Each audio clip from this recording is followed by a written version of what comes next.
La troisième, c'est là qu'on va vous entendre. Donc vous dites pas, le collègue vient de dire, je vais essayer une sorte dans un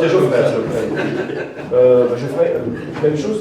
En quoi le POI propose une alternative? Quelle est cette alternative? Et en quoi elle se différencie de l'offre politique actuelle? Eh ben, je crois qu'il y a une grosse alternative et la façon de se distinguer elle est très claire par rapport aux autres partis, c'est que nous sommes pour la rupture avec l'Union européenne, premièrement, et deuxièmement pour l'annulation pure et simple de la dette.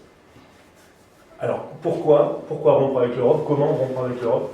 Tout simplement parce que l'Europe, de par ses directives, va imposer au peuple, et on le voit notamment à travers la Grèce, va imposer aux travailleurs et au peuple d'Europe des réductions de salaire, la destruction, et notamment en France, des conventions collectives, du Code du travail. À travers les directives européennes, ce sont aussi la gestion de nos communes qui est directement touchée, puisque l'objectif à travers la réforme territoriale, c'est de faire disparaître purement et simplement les communes et donc à travers ça la démocratie locale. Donc l'Union européenne impose de plus en plus au peuple et aux travailleurs des directives qui sont purement et simplement de supprimer une forme de démocratie qui existait en France et de les mettre peu à peu, ce que l'on peut appeler carrément de mise en esclavage économique. Sortie de l'Europe, sortie de l'euro, sortie de la 5e République. Oui, tout à fait. Oui. Nous pensons que les institutions de la 5e République ont avant tout été mises en place pour empêcher le peuple tout simplement de s'exprimer et de détourner ses intentions. Donc comment ça pourrait se faire concrètement? On a entendu parler à un moment donné d'une 6e République, c'est même pas votre idée quoi. Non, mais déjà l'objectif c'est de mettre en place simplement une assemblée constituante. C'est ensuite le peuple qui décidera. J'entends parfois certains candidats qui prônent la mise en place d'une 6e République ou également d'une constituante, et ensuite ils s'empressent de dire je ferai ceci, je ferai cela. Non, c'est une erreur. Lorsque ils arriveront au pouvoir, et je leur souhaite, ce n'est pas je ferai ceci, ce sera de dire c'est l'Assemblée constituante qui décidera tout simplement. Pour l'électeur lambda, il semble y avoir un peu embouteillage à gauche de la gauche.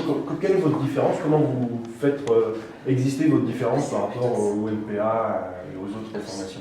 Alors, tout d'abord, nous ne sommes pas, nous ne nous définissons pas comme étant à gauche de la gauche, nous sommes un parti de gauche, tout simplement. Nous sommes pour le socialisme, la République et la démocratie. Donc, ce qui nous distingue des autres candidats que vous qualifiez être à gauche de la gauche, c'est justement cette intention de rompre avec l'Union européenne, ce qui n'est pas le cas des autres tendances, et de proposer l'annulation de la dette. Ça, c'est les deux points principaux qui nous distinguent, notamment pendant cette campagne, mais aussi la défense des communes, le refus de la réforme territoriale et la défense au plus près des travailleurs qui subissent à travers les directives européennes la destruction des conventions collectives et du Code du travail. Vous êtes un tout jeune parti, c'est pas évident de se lancer dans la campagne. Vous visez quoi? Comment vous faites? À nous, l'objectif pour le POI, c'est à la fois d'être plus proche des luttes locales qui peuvent être menées, aussi bien pour la défense de la poste, des services publics, puisque ceux-ci souffrent aussi des directives européennes, de la mise en place de certaines directives qui vont faire que nous n'aurons plus de services publics demain. Et ensuite, c'est de consolider notre parti, évidemment à travers la campagne. Nous sommes effectivement assez récents, mais nous pouvons très bien nous faire connaître, mais ce qui nous intéresse surtout, c'est de multiplier le nombre d'adhérents et de consolider et de construire notre parti. Cette tribune que vous offrent les élections législatives, la présidentielle, vous ne l'offrez pas? Enfin, c'était pas votre idée?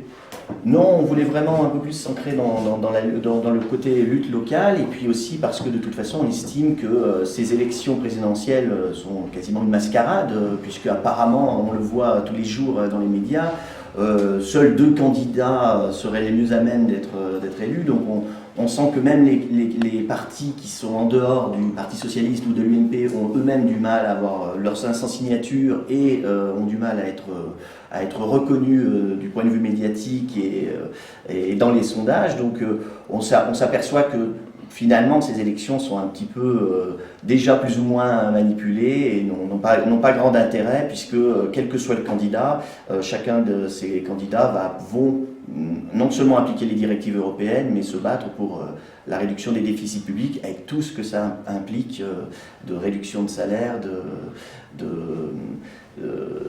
destruction des droits des citoyens, tout simplement. Comment vous allez faire campagne? En fait, on va créer à la fois, on va avec les militants du parti, donc faire beaucoup de diffusion dans les marchés, aller voir les gens, et puis on va créer des comités de soutien un peu partout, notamment dans les circonscriptions, en sachant qu'on n'a pas présenté des candidats dans toutes les circonscriptions, c'était un peu volontaire, l'objectif étant de surtout centrer le combat de façon plus efficace en ayant tous les camarades autour de nous pour mieux lutter à tel ou tel endroit, quoi. La troisième, c'est laquelle? Moi, je connais. C'est Grenoble, c'est le Monsieur Desto. D'accord. Présentement,